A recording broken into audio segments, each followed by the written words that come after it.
स्वयं सड़क पर उतरे। सीएम योगी ने सख्त निर्देश सभी अधिकारियों को दिए हैं जो इस वक्त प्रयागराज में हैं। प्रयागराज, अयोध्या और साथ ही वाराणसी कहीं भी ट्रैफिक नहीं होना चाहिए। क्लियर इंस्ट्रक्शंस है उन सभी अधिकारियों को, क्योंकि ना केवल प्रयागराज के साथ साथ बता दें कि ट्रैफिक इतना ज्यादा है कि वो वाराणसी और अयोध्या में भी देखने को मिल रहा है। हर स्तर पर जवाबदेही सुनिश्चित होगी, ये बात भी सीएम योगी आदित्यनाथ कहते हुए नजर आए। तो जहां जाम वहां के अधिकारियों की जवाबदेही होगी, सीएम योगी आदित्यनाथ ने ये बात भी कही, क्योंकि हाल फिलहाल में हम देख रहे थे कई सारी तस्वीरें सामने आ रही थी। जानकारी ये भी मिल रही थी कि 300 किलोमीटर तक का जाम जो है वे प्रयागराज और प्रयागराज के आसपास क्षेत्र में लग गया। अब इसे लेकर सीएम योगी आदित्यनाथ ने ट्रैफिक पुलिस को हम कह सकते हैं और अधिकारियों को कह सकते हैं और साथ ही यूपी पुलिस को ये निर्देश दिए हैं कि ट्रैफिक मैनेजमेंट सही तरह से होनी चाहिए। एक तरफ देखिए कुंभ है और महाकुंभ में हम देख रहे हैं कि अब तक 48 करोड़ श्रद्धालुओं ने आस्था की डुबकी लगा ली है। आप समझ पाएंगे 48 करोड़ कई सारे देशों की जनसंख्या तक नहीं है और इतने लोग अब तक महाकुंभ में स्नान कर चुके हैं। तो वहीं दूसरी ओर देखिए एक तरीके से टूरिज्म जिस तरह का देखने को मिला, ना केवल लोग महाकुंभ जा रहे हैं, महाकुंभ के बाद वह वाराणसी और साथ ही अयोध्या में भी दर्शन करने के लिए जा रहे हैं। इस वजह से इस वक्त इन सभी क्षेत्रों में अगर हम बात करें महाकुंभ यानी प्रयागराज, अयोध्या और वाराणसी, यहां पर बहुत ज्यादा भीड़ देखने को मिल रही है और भीड़ की वजह से ट्रैफिक भी हो रहा है। और ट्रैफिक के लिए अब सभी अधिकारियों को सीएम योगी आदित्यनाथ ने ये सख्त निर्देश दे दिए हैं कि अब ट्रैफिक मैनेजमेंट जो है वो सही होनी चाहिए। तो स्पष्ट तौर पर ये कह सकते हैं कि ट्रैफिक पुलिस के लिए भी ये निर्देश है और साथ ही जो अधिकारी हैं वहां के डीएम हैं उनके लिए भी ये निर्देश है कि इसे मैनेज किया जाए।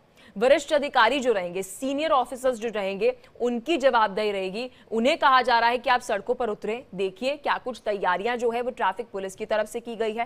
प्रयागराज, अयोध्या, वाराणसी कहीं भी जाम ना लगे, सीएम योगी आदित्यनाथ ने यह आदेश दिए हैं। हर स्तर पर जवाबदेही जो है वो सुनिश्चित की जाएगी, यानी अधिकारी बड़ा हो या नीचे लेवल पर हो, सभी की देखिए यहाँ पर जवाबदेही जो है वो सीएम योगी आदित्यनाथ कह रहे हैं कि रहेगी। और सीनियर ऑफिसर्स को यहाँ पर निर्देश दिए गए हैं कि सड़कों पे जाएं, वहां पर किस तरह की ट्रैफिक मैनेजमेंट को लेकर व्यवस्था है, इसकी पूरी जानकारी जो है वो ग्राउंड पर जाकर ले। इस खबर पर और अधिक जानकारी के साथ मेरे सहयोगी अखंड प्रताप शाही हमारे साथ जुड़ चुके हैं। अखंड, देखिए बहुत जरूरी हो जाता है क्योंकि हमने पिछले एक महीने में देखा है कि प्रयागराज में तो भीड़ और ट्रैफिक थी, लेकिन इसके साथ ही साथ अयोध्या और वाराणसी में भी वैसी ही तस्वीर देखने को मिली। वहां पर भी क्योंकि देख रहे थे कि जितने भी श्रद्धालु आ रहे थे तो वह अयोध्या और वाराणसी भी दर्शन करने के लिए पहुंच रहे थे। अब इन तीन जगहों पर सीएम योगी आदित्यनाथ ने अधिकारियों को निर्देश दिए हैं कि देखिए आप ग्राउंड पर जाइए, व्यवस्थाएं देखिए, ट्रैफिक नहीं होना चाहिए। बिल्कुल, सीएम योगी ने इसका संज्ञान लिया है और जगह जगह चूंकि इतनी ज्यादा भीड़ हो रही है और जो प्रयागराज आने वाले लोग हैं वो जब वहां से निकल रहे हैं तो पूरी भीड़ अब चूंकि महाशिवरात्रि का अंतिम अमृत स्नान बाकी रह गया है और ऐसे में बाबा की नगरी वाराणसी जो है वहां पे विशेष रूप से जो पूजा अर्चना होती है, सभी ये चाहते हैं कि बाबा विश्वनाथ के दर्शन किए जाएं, वहां पे गंगा में डुबकी लगाई जाए और फिर उसके बाद दर्शन। और चूंकि वाराणसी में बहुत सारे मंदिर हैं और बहुत ही पवित्र नगरी है तो वहां पे विशेष रूप से भीड़ दिखाई दे रही है। इसके अलावा राम मंदिर के निर्माण के बाद से ही लगातार जब प्रयागराज का महाकुंभ शुरू हुआ है, उस महाकुंभ की शुरुआत से लेकर अब तक लगातार भीड़ वहां पहुंच रही है। यहाँ तक कि गाड़ियों को पहले ही दूसरे जिलों में प्रवेश से पहले ही रोका जा रहा है कि आप इस समय ओवर क्राउडेड है, यहाँ अगर ना आना चाहें तो अगर आपके पास इतना धैर्य ना हो, समय ना हो तो कृपया यहाँ ना आए। इस तरीके से समझाने बुझाने की कोशिश भी की जा रही है लोगों के साथ।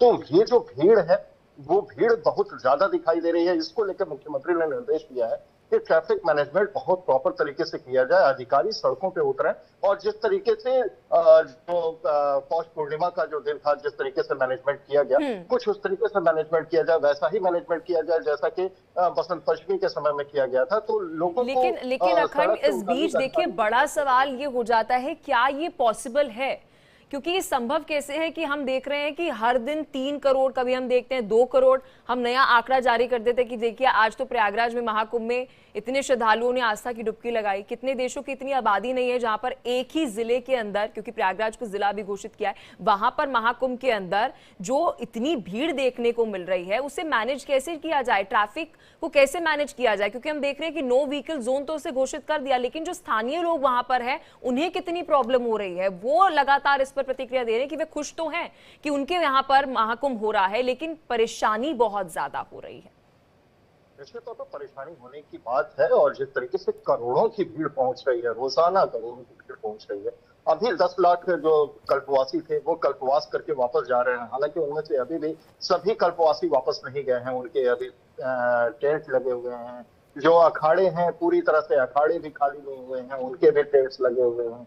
तो पूरा जो अस्थाई शहर जो बसाया गया है, उस अस्थाई शहर में लोगों के रहने की भी जगह है, लोग रह भी रहे हैं, लेकिन बावजूद इसके भीड़ इतनी ज्यादा पहुंच रही है। उम्मीद की जा रही थी कि पौष पूर्णिमा स्नान के बाद भीड़ अचानक से कम हो जाएगी और बिल्कुल आधी से कम हो जाएगी, लेकिन कोई कटौती होती दिखाई नहीं दे रही है।